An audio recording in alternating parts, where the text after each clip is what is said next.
Today we are going to discuss the topic batteries. There are two types of batteries, primary cells and secondary cells, or primary batteries and secondary batteries. Primary batteries are batteries which cannot be recharged and used again. That means they do not have a reversible cell reaction. After the use, the battery is dead, we have to throw it away. Here, cell reaction is irreversible. Examples, dry cell and mercury cell. Dry cell torch battery, mercury cell, which is using in clocks, watches, calculators, etc. Secondary batteries. Secondary batteries are rechargeable cells or rechargeable batteries. Secondary batteries have a reversible cell reaction. Examples, lead storage battery using in inverters and cars, nickel cadmium cell that is rechargeable. In appearance it is like a dry cell, rechargeable batteries. Now the first one, dry cell. Dry cell is a common type of battery. When we discuss a cell, you should know what is its anode, cathode and electrolyte. In dry cell, there is a zinc container, and that zinc container itself acts as anode, and graphite rod surrounded by manganese dioxide and carbon powder act as the cathode, and electrolyte is a paste of ammonium chloride and zinc chloride. Here, how it is producing electricity. In order to understand it, we have to see the electrode reactions and cell reactions. Electrode reaction, anode reaction is oxidation. Student gives student 2 plus 2 electrons.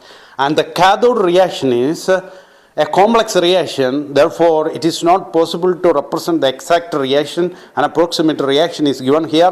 MnO2 plus energy for plus electron gives MnOOH plus NH3. And here, the total cell reaction is not represented because the cathode reaction is an approximate reaction.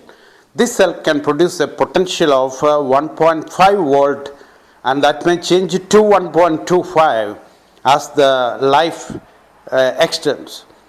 In the case of this dry cell, if we use it for a long time without use, automatic discharging will take place because the ammonium chloride present in it is highly corrosive that will react with the zinc container.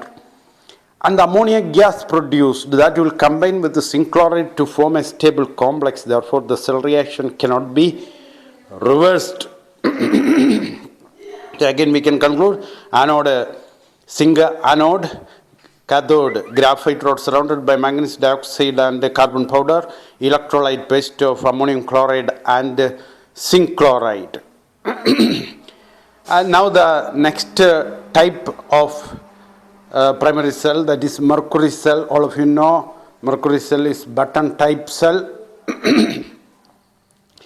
This mercury cell also has a zinc anode, but not in the form of zinc, in the form of zinc amalgam, zinc mercury compound. Zinc amalgam as the anode and a paste of mercuric oxide and carbon as the cathode. The electrolyte is a paste of potassium hydroxide and zinc oxide. And here, the anode reaction is oxidation, but because of the presence of OH minus, the Zn2 plus ions will combine with the OH minus ions to form zinc oxide. Therefore, together we can write the anode reaction as Zn plus 2OH minus gives ZnO plus H2O plus 2 electron, and at the cathode reduction will take place HgO plus H2O plus 2 electron gives Hg plus 2 OH minus. If you compare anode and cathode reaction, you can see the reactions are opposite to each other. Zn plus 2 OH minus gives ZnO plus H2O plus 2 electron. But in the cathode reaction, HgO plus H2O plus 2 electron gives Hg plus 2 OH minus. And what is the total cell reaction? Zn plus HgO gives ZnO plus Hg. If you analyze this equation, you can see there is no ions in this equation. Therefore, the concentrations are constant. during the cell reaction, there is no change in the concentration of the reactants and products in the cell reaction. So it can produce a constant potential throughout its life, that is 1 volt. Now lead storage battery, common batteries that we are using in inverters and cars. It has lead as the anode and lead dioxide as the cathode. A grid of lead packed with lead dioxide, and the electrolyte solution is 38% solution of sulfuric acid by mass. The potential of cell is 2 volt. Here we have to analyze 2 types of cell reaction. Cell reaction during discharging of the cell. What is meant by discharging of the cell? Discharging of the cell means we are taking current from the cell. And during that reaction, at the anode, oxidation will take place. Anode is lead plus SO4 2 minus gives PbSO4 plus 2 electron. And at the cathode, PbO2 is the cathode, PbO2 plus SO4 2 minus plus 4H plus 2 electron gives PbSO4 plus 2H2O. And here you can see PbO2 is converted to PbSO4. Pb also is converted to PbSO4. SO4 2 minus and H plus from SO4, that is converted to H2O. So what is the total cell reaction? Pb plus PbO2 plus 2H2SO4 gives PbSO4 plus 2H2O. Anode plus cathode plus electrolyte gives PbSO4 plus 2H2O. During cell reaction, a lot of heat energy will be liberated, and due to that heat energy, some of the water may escape from the cell. In order to compensate that loss, we have to add distilled water occasionally to the car battery or to the lead storage cell. And during the charging of the cell, when we give electricity to the cell, what is the cell reaction? Just opposite to this one. That means 2 PbSO4 plus 2H2O gives Pb plus PbO2 plus 2H2SO4. That is the cell reaction during charging of the cell. So here 2. Discharging and charging of the cell. These 2 will take place. And during charging of the cell, anode cathode electrolyte gives PbSO4 plus H2O. And during discharging, during charging of the cell, opposite. PbSO4 plus H2O gives anode cathode electrolyte. Anode Pb, cathode PbO2, electrolyte H2SO4. Now nickel cadmium cell. In the textbook, there is no explanation about nickel cadmium cell, and its anode is cadmium and its cathode is metal grid containing nickel compound, and electrolyte is potassium hydroxide. Here the reactions are a little complex, and you can see the arrangement is like that of dry cell. Here now electrolyte also in the form of in the dry state, but in the case of lead storage cell, liquid H2SO4 is used, and here it is arranged in the form of plates. You can see around the electrode, and the cell reaction is Cd plus to NiOH thrice gives CdO plus to NiOH twice plus H2O, and the potential is 1.4 volt, approximately 1.4 volt. So there is no detailed explanation about this nickel cadmium cell in the textbook. So you just study the cell reaction, that is enough. Cd plus to NiOH thrice gives CdO plus to NiOH twice plus H2O. And this reaction is given in your textbook. Next one is fuel cell. Galvanic cells that are designed to convert the energy of combustion of fuels like hydrogen, methane, methanol, etc. directly into electrical energy are called fuel cells. What is a fuel cell? A device which converts combustion energy of fuels into electrical energy. That is a fuel cell. Hydrogen oxide fuel cell is a common example. Hydrogen is the fuel. Other fuels which can be used are methane and methanol. We can see the details of hydrogen fuel cell which is used in Apollo space program. In Apollo space program, they used this fuel cell for 2 purposes. First to get electricity, and the second one to get water for drinking purpose. And here it has 3 compartments. In the anode compartment, hydrogen is passed into the anode compartment, which is passing through the porous graphite electrode in which catalysts are incorporated, and with the help of the catalyst, hydrogen will undergo oxidation readily. And from the cathode compartment, oxygen is supplied, and that passes through porous graphite electrode in which also catalysts are incorporated that will help the reduction of oxygen. So thus hydrogen and oxygen combines to give water. That is a cell reaction. What is cell reaction? 2H2 plus O2 gives 2H2O. And here, anode reaction is the reaction of hydrogen with 4OH minus to give H2O plus 4 electron. 2H2 plus 4OH minus gives 4H2O plus 4 electron. And the cathode reaction is O2 plus 2H2O plus 4 electron gives 4OH minus. When you add anode and cathode reaction, you can see 2H2 plus O2 gives 2H2O. You can easily remember this equation. That is the combustion reaction of hydrogen or formation reaction of water. If something is asked about fuel cell, easily you can write this reaction. And now fuel cells, it has a lot of advantages over other methods of production of electricity.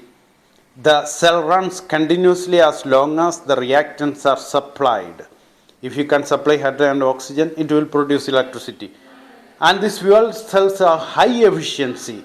It produces electricity with an efficiency of 70% compared to thermal plants whose efficiency is about 40%.